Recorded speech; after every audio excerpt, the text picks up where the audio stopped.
Hello and welcome to the 10th day of our 40 days of fortification. Again, I'm Pastor Emmanuel Stephen, lead pastor of Anakazo Ministries. Today I want to give you a perfect hack for holy living. You want to live holy? You want to please God with your life? There is a hack. It is very possible for you to live holy. I think I should say that before I give you the hack. Titus chapter 2 verse 11 says that the grace of God that brings salvation has appeared to all men, teaching us to say no to all ungodliness and all unrighteousness in this present world. So the grace is available to say no to all forms of ungodliness in this present world. So the grace that is available is not just, during the days of our fathers, there was much grace was available to live above sin. No, even in this present world, we can live above sin. You see, you can operate in your industry. You can operate maybe as an actor, as a business person, as a politician. Okay, in this part of the world, people don't trust politicians a lot, but there are still strong believers, anointed believers who are in the world of politics, and they are making God proud. And you can be one of them. You can live in this world, and yet you are still not of this world. You can live holy in a corrupt world. You can live pure in a world that is full of ungodliness. And that is available by grace. That is accessible by grace. But having said that, one of the major challenges that affects people from living holy, that stops them, people say, I really want to do the will of God. I want to please God. I want to serve God. And somehow along the line, they fall out of the way, is association. Yes, that's the hack. The hack to living holy is just audit your relationship. Let me show you this from the Bible. In 1 Corinthians chapter 15, verse 33 to 34. 1 Corinthians 15, verse 33 to 34. It says, "Be not deceived. Evil communications corrupt good manners." I like the opening of that passage. Don't deceive yourself that you want to live holy. Whereas you have friends who will take you to the bar, who will take you to nightclubs, who will tell you, let's do this and let's do that. If you have wrong friends, you can't live right. It's very, very difficult. I just don't want to say it's impossible. It is very difficult to live right if your friends live wrong. A man of God said, if there are 5 foolish people around you, you didn't count well. There are actually 6 of them. What he's saying is that we can judge you by your company. We can judge you by the people that you associate with. In fact, your convictions are built as a result of the people you believe, that you relate with. Check most of the things that you believe. Some of you believe that when praying, you must close your eyes. If not, your prayers may not be answered. Where did you see that? Because of the people you relate with. But there are people who believe that you can open your eyes.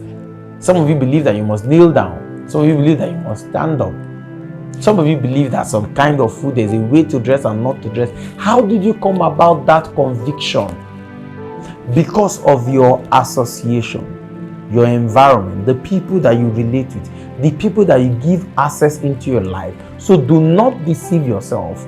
If you have not audited your relationships and you've not audited the quality of association, then you cannot really say that your character is safe. Do not be deceived. The Bible says evil communication corrupts good manner. It corrupts good manner.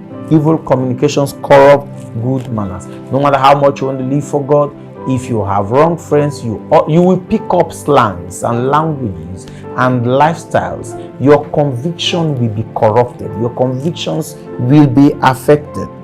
Verse 34. I read 33 and 34 again. It says, "Be not deceived. Evil communications corrupt good manners. Awake to righteousness. Awake to righteousness and sin not. For some have not the knowledge of God. I say this to your shame." It is not everybody that understands how to please God and really want to please God. So if you want to live holy, what do? Very simple. Make friends with people who will make it easy for you to live holy. Make friends with those who will call you and say, there's this concert that is coming, can we go for that worship meeting? We are putting up a Bible study group this weekend, would you like to be a part of it? We are trying to have a prayer group this weekend, would you like to be a part of it? Oh, I am having a prayer retreat in my house for 6 hours, would you like to come to my house to be a part of it? These are the kind of friends that you just notice that even if you are not willing to pray, they'll call you to pray.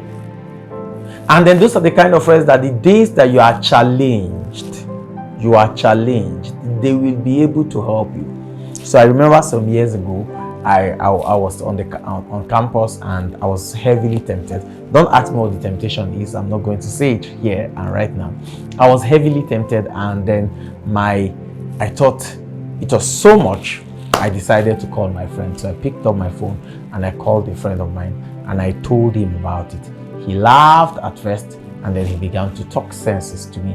He said, no, you're going to please God. You're going to stand firm. You know there is grace on your life. You know you are going very far. You know you cannot afford to live like other people. You know we are looking up to you. That strengthened my conviction. Just imagine I had a friend who is just misbehaving and displeasing God, and that day I picked up my phone and I called that individual. The person was there. What are you? What was it? What is wrong? What are you talking about? Do not be deceived. Evil communication corrupt good manners. So what is the task I'm giving to you today? Audit your friends. I'm not saying block people and delete them. No. I am saying reduce the access that you give to people who will not allow you to please God, and increase the access that you will give to people who allow you to please God. 1, 2, seek counsel. Any day that you are down, any day you want to do something and you need to know what the mind of God is, seek counsel from those people who you know will hold you accountable, who will encourage you, who will not just assist you to displease God. You will seek counsel from those kind of people. But if you don't have them, how will you reach them? So my counsel to you is go back and audit your friends, audit your association, audit the quality of relationships that you have. The moment you do that, this is a hack and it works all the time. You notice that, okay, if my friend can stay without fornicating for 2 weeks, I can try it too. If my friend can stay without doing this for 1 year, I can try it too. You hold each other accountable, and before you know it, it is very easy for you to live on it. Let me give you another example. Just imagine that you are the only person living in a house where everybody drinks, everyone smokes, everyone womanize or manize. Don't mind me. Everyone lives a reckless life, and you are the only person standing out. I am telling you, your spirit man is going to be polluted.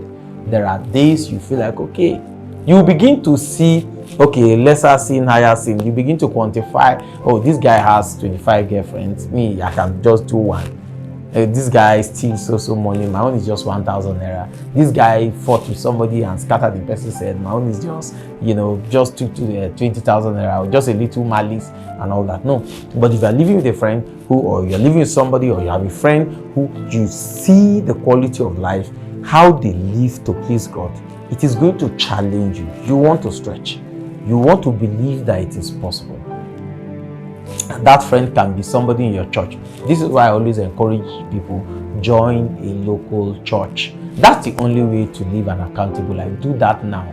Let me use this opportunity to say, if you live in the city of Abuja, there are a lot of Bible believing churches in the city of Abuja. I attend one of them, and counsel ministries. You can find your way to one of those churches and be a part of the church. And before you know it, it will be easy for you to please God. Again, I hope to see you tomorrow. It's going to be an interesting aspect, something different that we're talking about tomorrow. It will be a blessing to you. Go ahead and subscribe to this YouTube channel and share this with somebody. The Lord bless you.